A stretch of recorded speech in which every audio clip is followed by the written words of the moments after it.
Psalm ya 41. Ku katekile munhu loyi a anakanyaka swisiwana. Siku a welaka ekhombyeni, Hosi Xikwembu xa n'wi lamulela, xi n'wi hlayisa ni ku n'wi nyika vutomi, xi n'wi katekisa emisaveni. A xi n'wi tshiki a wela emavokweni ya valala va yena. Hosi Xikwembu xa n'wi tiyisa loko a vabya. Loko a ri esangweni ra vuvabyi, xa n'wi ongola.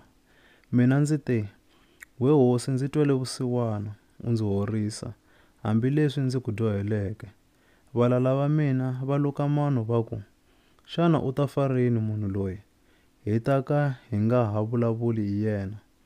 Loko un'wana a ta ku ta ndzi pfuxela, wo tela ku ta ndzi konya ntsena.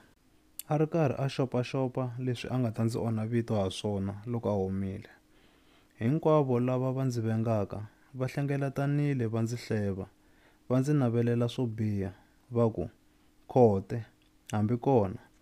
Leswi a etleleke, onge u ta pfuka. Hambi a ri munghana wa mina loyi a ndzi n'wi tshemba, loyi a ndzi dya na yena, sweswi u lwa na mina. Kambe we Hosi, ndzi twele vusiwana u ndzi pfuxa, leswaku ndzi ya tirihisela eka vona. Loko valala va mina va tshika ku khana, ndzi ta tiva leswaku wa ndzi tsakela, u ta ndzi seketela, hikuva a ndzi na nandzu. Kutani u ta ndzi hlayisa kusuhi na wena hi laha ku nga heriki. A ku khensiwe Hosi Xikwembu xa Israyele, sweswi ni hi laha ku nga heriki. Amen. Amen.